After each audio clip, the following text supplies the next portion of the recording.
Bonjour à toutes et à tous, bienvenue sur le plateau du Média Télé. Nous sommes le 2 août, vous regardez ou écoutez le 7e numéro du Fond de l'Info. Aujourd'hui, c'est votre binôme préféré qui décryptera l'actualité politique de la semaine passée. Au sommaire de l'édition, l'intégration du RN à la Commission de la Défense de l'Assemblée nationale et la délégation parlementaire au renseignement, une première depuis la création du parti. On continue de parler de la tournée africaine d'Emmanuel Macron. Le président l'a achevé jeudi en Guinée-Bissau. Il a rencontré le président Umaro Sissoko Embalo pour parler notamment de la sécurité au Sahel. D'autres visites ne sont pas passées inaperçues. Ce sont celles de 3 dictateurs, le président des Émirats, le maréchal d'Égypte et le prince héritier d'Arabie Saoudite, reçus avec tous les honneurs à l'Élysée. On discute de tous ces sujets brûlants pendant des dizaines de minutes. On rappelle que notre média ne vit que de vos abonnements, de dons de celles et ceux qui l'aiment. Abonnez-vous, soutenez-nous, partagez-nous. Bonjour Théophile, bonjour Thomas. Salut Nadia. On parle d'Emmanuel Macron, encore, toujours. Emmanuel Macron a eu un agenda très tourné vers l'international ces derniers jours, puisqu'il a reçu à l'Élysée pas moins de 3 dictateurs, le président des Émirats, le maréchal d'Égypte et le prince héritier d'Arabie Saoudite.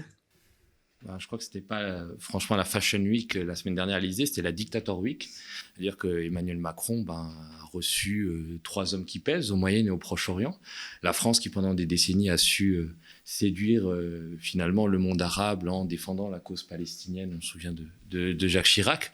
Aujourd'hui est devenu un partenaire classique finalement qui n'est plus un marchand de paix, mais un marchand de mort, qui vend beaucoup d'armes. On sait que, par exemple, quand Emmanuel Macron est parti aux Émirats arabes unis en décembre dernier, il a vendu 80 Rafales. On avait vendu aussi des Rafales à l'Égypte.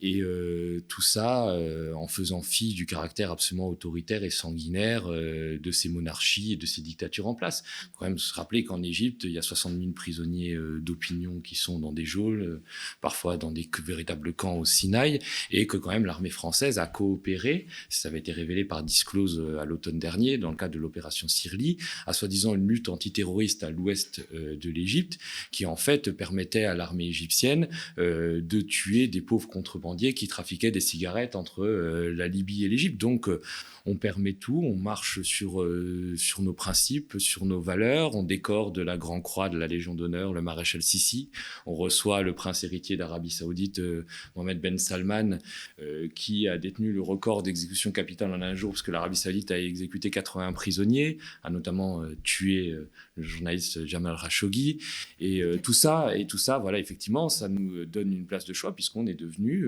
en quelques années, le 3e ou le 4e exportateur d'armes au monde. Et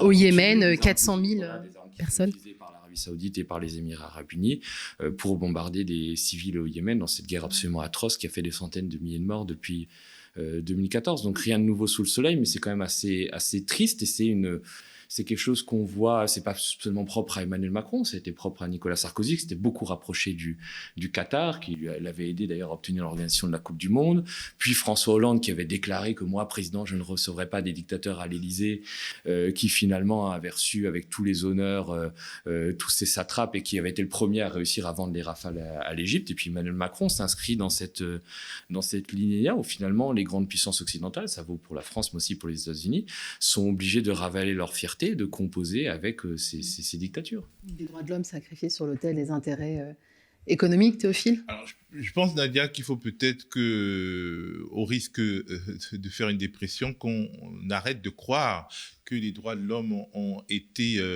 dans un passé même lointain, structurants dans notre approche diplomatique. Je pense que par le passé, sous la Ve République, à partir du général de Gaulle, la France a eu une politique arabe qui la distinguait des États-Unis, puisque c'était une politique d'équilibre qui ne prenait pas forcément parti pour Israël dans le chaudron du Proche-Orient, et qui avait une sorte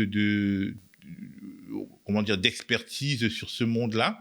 Donc, c'est dans ce cadre-là que la France s'est opposée, notamment aux États-Unis, sur la lecture de la situation en Irak sous Saddam Hussein. C'est dans ce cadre qu'un certain nombre de choix ont été faits. On se rappelle notamment de Jacques Chirac qui menaçait de reprendre son avion quand il était sur la Terre Sainte pour marquer son indignation par rapport au comportement de l'armée israélienne. Mais cette politique arabe était aussi déjà une politique commerciale et elle avait, c'était une politique déjà du carnet de commandes, mais c'était une politique du carnet de commandes qui entrait dans le cadre de diplomatie française spécifique.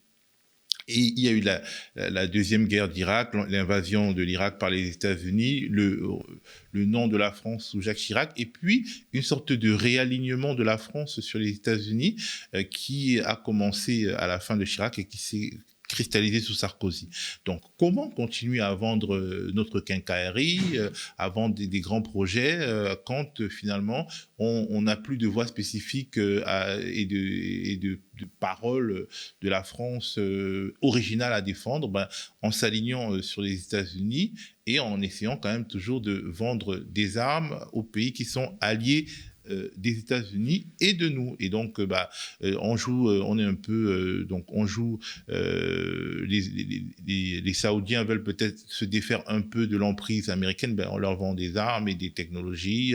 L'Égypte, manifestement, je pense que l'Arabie Saoudite l'aide à payer ses factures, on lui vend de la quincaillerie. Mais globalement, nous sommes un pays où le lobby militaro-industriel est très fort. Et c'est quand même fou qu'en France, quand on parle de lobby militaro-industriel, on parle surtout de celui des États-Unis, mais nous en avons un en France et il joue une partition importante, y compris dans les médias. Quand on regarde Le Figaro, il appartient au groupe Dassault, qui est un marchand d'armes. Quand on regarde même tout ce qui était jadis les médias Lagardère, Europe 1, Paris Match, qui ont aujourd'hui été récupérés plus ou moins par Vincent Bolloré, mais le groupe Lagardère est aussi un groupe qui a beaucoup d'intérêt dans le monde de l'armement et qui exporte des technologies qui peuvent servir aux armées. Donc je pense que les droits de l'homme, c'est un vernis, c'est un accompagnant, c'est aussi un moyen de peser sur des régimes hostiles en se drapant dans nos valeurs, mais généralement, dès lors que la commande est importante et que le carnet de chèques y va, en fait, il n'y a plus de droits de l'homme qui vaillent. Ouais, c'est un concept qui justifie même des interventions militaires. Alors, on parle beaucoup des ventes d'armes aux dictatures, du soutien à la répression, mais on parle moins de ces cabinets d'influence bien français qui font la retape pour les dictatures. Une récente enquête de Mediapart et un témoignage dans Fakir ont mis en lumière ces pratiques. Ah oui, c'est vrai qu'on parle souvent des ventes d'armes à des monarchies ou à des dictatures. Et effectivement, ça représente des sommes considérables, c'est-à-dire notamment sous l'impulsion de Jean-Yves Le Drian, qui a été ministre de la Défense, puis ministre des Affaires étrangères. La France est entrée dans le Gotha des grandes puissances qui parfois vendaient plus d'armes que la Chine. Mais c'est vrai que à côté entre guillemets de ces ventes d'armes classiques, c'est-à-dire qu'on a tout un tas d'entreprises françaises qui bénéficient de ces bonnes relations, de ces relations cordiales qu'on entretient avec les pires régimes de la planète.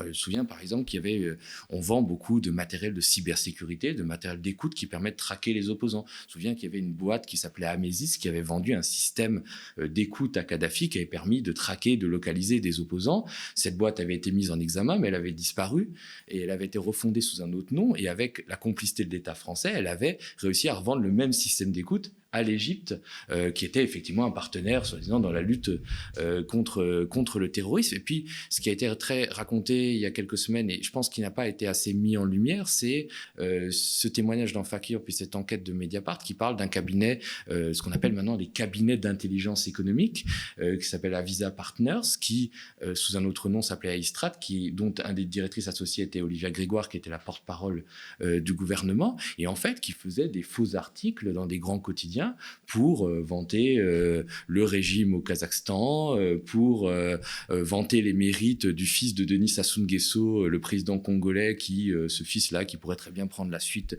de son père. Et c'est vrai que ces cabinets d'intelligence économique, on parle d'Avisa, j'ai enquêté sur d'autres cabinets comme Axis, arrivent très bien à appuyer les régimes dictatoriaux à travers la planète, même leur expertise à leur service, leur capacité de communication, d'intimidation, et permettent à ces régimes-là d'avoir un vernis démocratique, d'arriver à se vendre à l'international. Et donc, évidemment, se font beaucoup d'argent. Donc, finalement, on n'enrichit pas seulement que Dassault ou que les grands groupes du complexe militaro-industriel.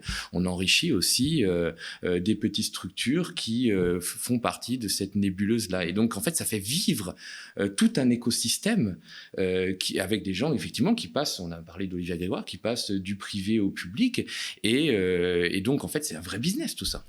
C'est un vrai business, et aussi, il faut penser au-delà des cabinets d'intelligence économique, à tout ce petit monde de l'influence, de la communication, ces cabinets de com qui font une partie importante de leur chiffre d'affaires à l'étranger, et dont les figures de proue se retrouvent souvent sur les plateaux de télé comme experts et comme expertes, et quelque part construisent l'opinion publique sur des sujets bien franco-français. C'est aussi une manière de créer une sorte d'arc social, de faisceau de relations et de renvoi d'ascenseur mutuel, et ça crée une sorte ça renforce en tout cas, je sais pas, un dispositif idéologique qui sert le pouvoir actuel, a servi les pouvoirs précédents. Mais je constate par exemple que aujourd'hui on retrouve beaucoup de communicants sur les plateaux de télé. Il y a beaucoup de tribunes écrites par des communicants dans la grande presse quotidienne, et c'était quelque chose qui, a 15 ans, 20 ans, était moins assumé, plus mal vu, et quelque part, ce monde donc de la communication, de l'influence colonise la presse, qui, a priori, doit se dissocier de la com.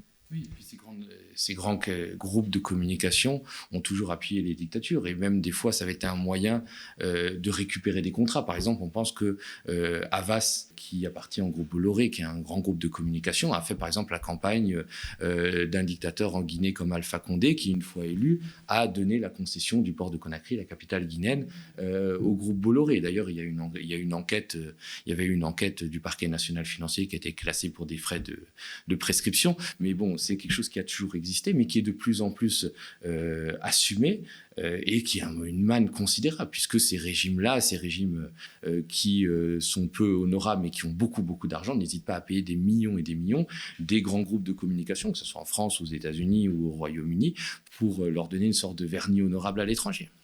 Alors Macron a reçu des tyrans, mais est allé aussi en rencontrer, puisqu'il a effectué une mini tournée africaine. Quel bilan tirer de cette visite au Cameroun, au Bénin et en Guinée-Bissau? Disons que à chaque pays sa spécificité. Ce qu'il faut noter, en tout cas dans l'étape camerounaise, c'est que, et c'est quelque chose dont on a peu parlé en France, Emmanuel Macron a fait une photo avec Franck Biya, le fils de Paul Biya. Or, on sait qu'en Afrique centrale, on a désormais affaire à des républiques héréditaires. Il y a eu le Gabon avec Omar Bongo qui a transmis le pouvoir à Ali Bongo avec la bénédiction de la France. On a eu aussi le Tchad, où Emmanuel Macron a intronisé le fils d'Idriss Déby au pouvoir après une sorte de coup d'État post-mortem qui a suivi la mort, l'assassinat de son père, dont on ne sait pas très bien si c'était une révolution de palais ou alors des vraies attaques rebelles. Il y a aussi au Congo-Brazzaville l'ombre de Denis Christel Sassou Nguesso, le fils de Denis Sassou Nguesso, président du Congo. En République démocratique du Congo, il y avait déjà eu la dynastie des Kabila. Bon, on est passé à autre chose avec finalement le fils de l'opposant historique qui a pris le pouvoir. Bref, cette photo, elle ne peut pas être innocente, parce que au Cameroun, c'est vraiment la question fondamentale qui agite le landerneau. Et psychologiquement, voir le président de la France, qui a été la puissance tutélaire de la France, même si ça n'a pas du Cameroun, même si ça n'a jamais été directement une colonie, saluer celui que le système veut manifestement imposer, en fait, c'est une image dont on aurait pu se passer. Alors, au Bénin, c'était une autre étape, durant laquelle Emmanuel Macron a beaucoup parlé de la Russie. Il en a parlé au Cameroun, il a aussi beaucoup parlé au Bénin, et de manière assez assez spécial parce que en gros, il a accusé la Russie d'être une sorte de puissance impérialiste, ce qui est le cas dans son précaré historique, le précaré historique de l'URSS. La France et la Russie se ressemblent beaucoup dans le fait de ne pas vouloir voir leurs empires historiques mourir. Et il a évoqué aussi les régimes discrédités auxquels la Russie apporte leur soutien, mais c'est une accusation en miroir puisque la France fait exactement la même chose avec d'autres régimes discrédités. Et puis en Guinée-Bissau, il s'est beaucoup appesanti sur son litige avec le régime de transition malien, le régime militaire malien, et en utilisant la tribune que lui donnait le président bissau-guinéen pour se plaindre du Mali qui, ils ont fait des infidélités à la France avec la Russie. Il a accusé le pouvoir militaire de s'attaquer globalement aux Peuls. On peut écouter un extrait de ce qu'il a dit. Les Peuls, c'est une ethnie du Mali. Nous avons aussi partagé nos inquiétudes sur l'amplification des violences contre les populations civiles au Sahel, plus largement maintenant dans toute la sous-région, et en particulier des exactions commises par les éléments mercenaires déployés au Mali et dont les agissements sont désormais documentés par les rapports des Nations Unies. Wagner, pour ne pas les citer. J'ai fait part aussi au président Sissoko Embalo de l'alarme de la France et de ses partenaires face à ce qui s'apparente, sous couvert d'opérations de lutte contre le terrorisme, à des violences systématiques ciblant les populations peules. Nous avons partagé l'urgence d'enrayer cet engrenage qui pourrait déstabiliser l'ensemble de la région et avons souligné la responsabilité première des États de la région pour sanctionner les coupables et exercer leur vigilance. Ceci pour illustrer la complexité de cet agenda, mais la nécessité d'agir ensemble.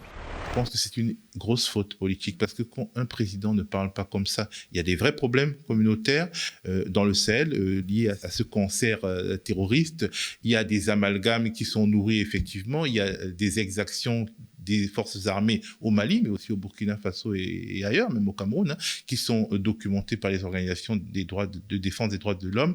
Mais le président de la République française ne peut pas venir jouer le diviseur ethnique dans des pays qui ont été décolonisés. Il ne peut pas parler comme ça. Il peut évoquer les questions de droits de l'homme, mais il a le devoir de laisser parler les organisations spécialisées là-dessus. Il ne peut pas, alors que la France, justement, a une gouvernance coloniale qui se fondait sur la division ethnique et la subdivision ethnique des nations, il ne peut pas venir jouer à ce jeu-là. Je pense que c'est grave. Vu d'Afrique, ici en France, on en a très peu parlé. Je remarque de toute façon que quand Emmanuel Macron s'en va en Afrique subsaharienne, la majorité des médias, y compris les médias qui ne sont pas des médias disons, très très proche du pouvoir, recycle les éléments de langage du pouvoir sans aucune sorte de distance, et on ne se rend pas compte que ce sont ces erreurs-là qui rendent la tâche difficile pour la diplomatie française en Afrique, et non pas uniquement l'activisme de la Russie. Je pense que les Africains n'ont pas attendu l'activisme renouvelé de la Russie pour avoir beaucoup de griefs contre la France. Et au Cameroun, justement, Emmanuel Macron est parti et il a parlé en quelques minutes du contentieux historique, c'est-à-dire le Cameroun, comme l'Algérie, a mené une lutte d'indépendance qu'il a perdue, mais il y a eu des dizaines de milliers de morts au bas mot. Et moi-même qui vous parle, en fait, mon grand-père a été prisonnier politique durant cette période terrible, en 1955, en particulier. Il y a eu des crimes épouvantables, il en a parlé assez rapidement, mais ce sont des choses comme ça qui nourrissent l'amertume, et un comportement qui, de manière assez décomplexée, vient appuyer sur tous les boutons de l'ethnicité pour aggraver une situation qui est déjà grave, je ne comprends pas. Oui, il y a quelque chose de ce passé colonial qui se rejoue encore aujourd'hui. Thomas ?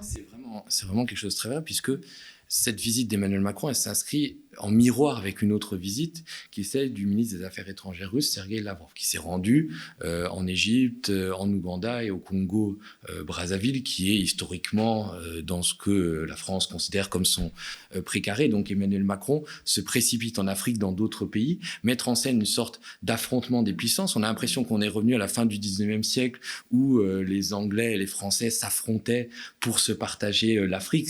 D'ailleurs, ils avaient failli entrer en guerre à Fashoda.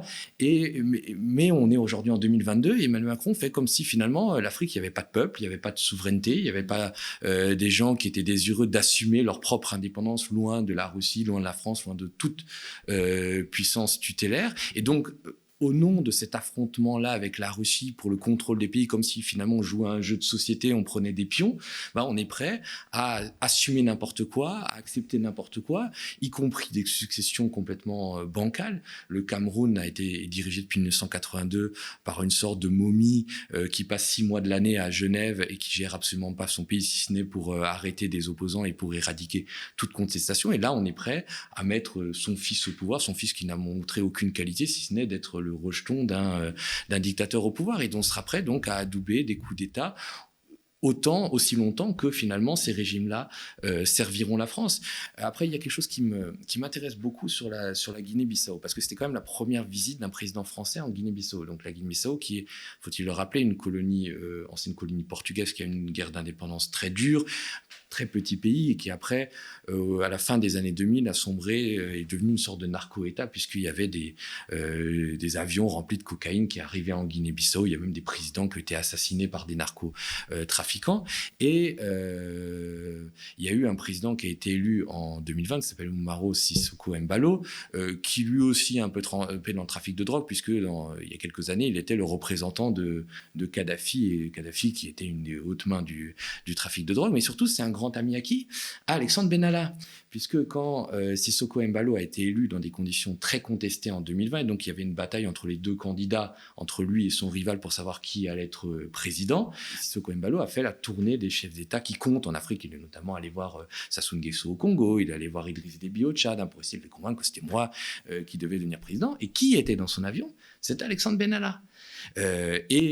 En 2020, donc Sissoko Embalo a été très malade du Covid, il a été évacué en France, et qui lui a de nouveau rendu visite ? Alexandre Benalla, avec Ludovic Schecker, qui est toujours conseiller à l'Élysée, qui travaille toujours à l'Élysée, qui était celui qui avait embauché Alexandre Benalla. Et on sait que Sissoko Embalo est encore un très très proche de Nicolas Sarkozy. Donc est-ce que finalement il n'y aurait pas d'autres raisons que des raisons géostratégiques à ce voyage en Guinée-Bissau que moi je n'arrive pas vraiment à comprendre au vu du peu d'importance que peut receler en fait la Guinée-Bissau n'est pas forcément une puissance régionale, même si c'est un grand pays, un pays qui a lutté très durement contre la colonisation portugaise. Ça, c'est quelque chose qui moi me semble très intéressant. Et pour revenir sur la question des Peuls, moi, c'est une question qui est effectivement fondamentale. C'est-à-dire, effectivement, les Peuls, c'est une communauté qui s'étend de la Guinée jusqu'en Centrafrique. C'est des gens qui sont, pour certains, sédentarisés, mais qui restent nomades, principalement éleveurs, et qui ont souvent souffert, c'est-à-dire qui ont été peu intégrés dans les États dans lesquels ils vivaient, qui ont été victimes de discrimination, dont on ne prévoyait pas les soins adaptés, dont on ne prévoyait pas des places dans les écoles, qui voyaient leur bétail racketté, et qu'effectivement, pour certains, quand les djihadistes sont apparus au Sahel, notamment au Mali, sont allés se placer sous la protection illusoire des djihadistes, puisque les États en place, les États complètement faillis, des États soutenus par la France, ne les soutenaient pas. Mais c'est-à-dire ce raccourci-là qu'on fait souvent entre djihadistes et Peuls est complètement inopérant et complètement faux. Je prends un simple exemple. Au lac Tchad, quand Boko Haram a envahi le lac Tchad, ils s'en sont pris aux Peuls. Donc en fait, c'est quelque chose qui ne marche pas. Mais moi, je trouve que l'attitude d'Emmanuel Macron déjà est dangereuse, effectivement, de pointer une communauté, mais aussi parfaitement hypocrite. En 2017-2018, la France a embauché des supplétifs dans sa lutte contre le terrorisme au Mali, qui étaient des supplétifs Touareg, de mouvement rebelle qui s'appelle le MSA et le Gassia. Des gens qui ont coopéré avec l'armée française, que l'armée française soutenait en munitions, en vivres, en machin. Ces gens-là sont allés faire des massacres contre les Peuls. À l'époque, personne n'en a parlé. Personne n'a condamné. Le chef de ce mouvement-là, du MSA, Moussa Agha-Charatouman, on lui a déroulé le tapis rouge à Paris, on n'en a pas parlé. Et là, tout d'un coup, parce que c'est les Russes, et bien sûr qu'on a raison de dénoncer les massacres des mercenaires de Wagner, notamment ce qui s'est passé fin mars à Moura, on a massacré des centaines de villageois. Mais tout d'un coup, parce que c'est les Russes, les victimes prennent de l'importance. Donc on ne voit les victimes qu'à l'aune de nos propres intérêts politiques. Et ça, moi, je trouve ça d'un scandale absolu. Alors, transition difficile, mais on va revenir en France. Un événement passé aussi inaperçu cette semaine et qui a pourtant son importance sur la scène franco-française, c'est la désignation à la délégation parlementaire du renseignement d'une députée RN pour y représenter l'opposition. Un signe de plus d'un rapprochement entre l'extrême droite et la Macronie. Oui, ça n'étonnera personne. Dans le logiciel officiel, dans, disons, les éléments de langage partagés, la Macronie, en fait, finalement, se met à équidistance de ce qu'elle appelle l'extrême gauche, qui en réalité la gauche, c'est-à-dire la NUPES, et l'extrême droite, le RN. Et donc, finalement, joue un peu la partition du centre raisonnable, qui est hostile aux extrêmes, prédéfinis pour les besoins de la cause. Mais dans les faits, les responsables d'En Marche ou de Renaissance ne s'attaquent qu'à la gauche. Qu'à la gauche, NUPES essaye de diviser la NUPES en éloignant finalement les socialistes, par exemple, de ce bloc qui se construit, et ils ne tapent absolument pas sur le RN. Si vous regardez, si vous les écoutez, si vous les regardez, si vous voyez leur manière de se comporter, ils font tout pour renforcer le RN, ils font tout pour légitimer le RN, et le RN en est quelque part reconnaissant, puisque Marine Le Pen aussi rend quelques hommages assez discrets à la Macronie. Donc il va de soi que Emmanuel Macron et son entourage jouent vraiment cette carte de l'opposition choisie, et l'opposition choisie, c'est le RN de Marine Le Pen. Et il n'est pas impossible que ça marche et que vraiment, en 2027, le RN finalement ait le pouvoir. Il faudra s'en souvenir. Il faudra s'en souvenir parce que quand ce qu'ils ont construit avec acharnement deviendra une réalité, ils joueront aux antifascistes d'opposition, enfin la carte de l'antifascisme de positionnement, pour pouvoir récupérer le pouvoir 5 ans plus tard en instrumentalisant les vrais antifascistes. Donc c'est assez clair, assez explicite, et ce n'est pas du tout étonnant.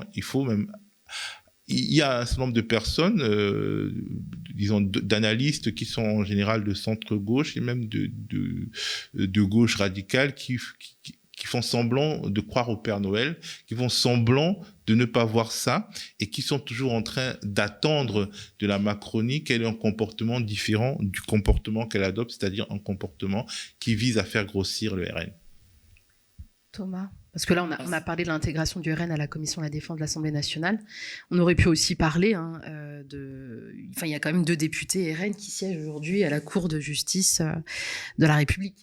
Oui, c'est-à-dire qu'effectivement, au départ, il y a eu 2 députés RN qui sont devenus vice-présidents de l'Assemblée nationale. On pouvait considérer que ça relevait d'un symbole très mauvais, mais en tout cas d'un symbole. Et là, tout d'un coup, on les met en position d'avoir des décisions, d'avoir accès à certaines informations qui peuvent être sensibles, de juger leur père, comme à la Cour de justice de la République. Moi, c'est quelque chose qui est passé relativement inaperçu, mais le fait de voir une députée Rassemblement national de Charente, Caroline Colombier, qui intègre la délégation parlementaire du renseignement. Donc, savoir ce que c'est la délégation parlementaire du renseignement, c'est 4 députés et 4 sénateurs qui supervisent et surveillent et contrôlent les services de renseignement, donc qui ont accès à des informations très sensibles, qui sont habilités secret défense, qui peuvent connaître certaines choses que le député moyen ne connaît pas. Et donc, c'était à la discrétion de la présidente de l'Assemblée nationale, Yaël Braun-Pivet, donc qui est macroniste, qui devait nommer 4 députés. Elle a nommé 3 macronistes, elle devait nommer un membre de l'opposition, et au lieu de prendre quelqu'un de la NUPES, elle a pris cette députée du Rassemblement national, et ce qui est quand même un signal très dangereux. On sait combien de fois l'extrême droite a défié la République, et l'extrême droite a été dans le viseur des services de renseignement. Aujourd'hui, lui donner la capacité de contrôler l'action des services de renseignement, moi, c'est quelque chose qui me semble assez sous-estimé. Alors, peut-être qu'on est dans la torpeur de l'été et qu'on est tellement habitué au fait que la Macronie ne fait plus barrage avec le RN et utilise le RN comme un allié, mais c'est quelque chose qui, moi, me paraît très, très grave. il faut en plus pointer l'hypocrisie de ceux qui nous gouvernent, parce que entre les deux tours, Emmanuel Macron et toute sa cour nous ont expliqué que le RN c'était le parti de l'étranger, que Marine Le Pen était financée par Vladimir Poutine, qui est l'adversaire désigné de notre pays et du bloc Europe plus États-Unis. Et malgré un certain nombre d'informations réelles sur ces connexions-là, on ouvre la grande case des secrets de la République, des secrets donc du renseignement intérieur et renseignement extérieur à Marine Le Pen et à son parti. C'est pour montrer à quel point, pour certains, la politique, ce n'est que de la com. L'intérêt national et l'intérêt général humain sont très loin de leurs préoccupations, et c'est vraiment comment se mettre dans la centralité, comment combattre les adversaires qui seraient les plus potentiellement susceptibles d'arriver au pouvoir sans trop de casse. C'est comment jouer les pompiers pyromanes au max. C'est ça vraiment la stratégie. Et moi, j'appelle vraiment les analystes et les journalistes à considérer les choses ainsi et à arrêter de donner une sorte d'intention vertueuse à un pouvoir qui n'en a pas, en tout cas sur ce terrain-là. Et arrêter de culpabiliser les électeurs qui refusaient de faire barrage cette fois-ci. Parce qu'en fait, c'est une sorte de barrage intermittent, tous les 5 ans, et puis le reste du temps, en fait, on nourrit la bête. Théophile Thomas, merci infiniment pour ces analyses qui sont très précieuses et que l'on entend très peu, malheureusement, dans les médias mainstream. Mais heureusement que le média est là et le média a besoin de vous. On vous rappelle que la campagne d'abonnement se poursuit. L'objectif, c'est 5000 nouvelles souscriptions, ou même plus. On compte sur votre générosité, votre soutien. Merci d'être toujours aussi nombreuses et nombreux à nous suivre. À bientôt. À la rentrée, nous allons revenir encore plus fort, encore plus impertinent. Après avoir fait éruption dans le monde merveilleux des matinales mainstream, nous vous proposons un tout nouveau projet, plus décapant encore, nous incruster dans la case du 18-20h.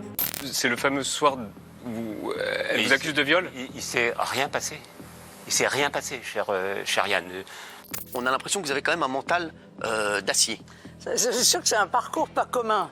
Est-ce une bonne chose? Non, à voilà, 80%. Voilà, les gars, et je le vois sur les réseaux, c'est un truc de fou. Vous avez envie de voir autre chose le soir en rentrant à la maison? Eh bien, nous aussi. C'est pourquoi nous vous proposerons dès la rentrée une émission à 18h qui s'appellera Toujours debout. Alors non, ce n'est pas une reprise de la chanson de Renaud. Ce n'est pas non plus un hommage à Valérie Pécresse. Debout! Toujours debout sera un tout nouveau terrain de débat, de critique de l'actualité politique sans détour, avec un regard neuf, un ton décalé, à contre-courant de ce que l'espace médiatique nous sert jusqu'ici, avec des reportages de terrain et des chroniques sans concession. Mais vous le savez, si nos contenus vidéo sont proposés gratuitement, leur production coûte cher, très cher. On met un pognon dedans. Et un format de l'ambition de Toujours debout mobilisera des moyens inédits. Ainsi, pour que cette ambitieuse saison 6 du média puisse voir le jour, notre objectif est d'atteindre le prochain palier des 15 000 abonnés. Pour être une véritable alternative médiatique. Abonnez-vous, aidez-nous à atteindre le prochain palier de 15 000 abonnés pour que le média, votre média, reste toujours debout.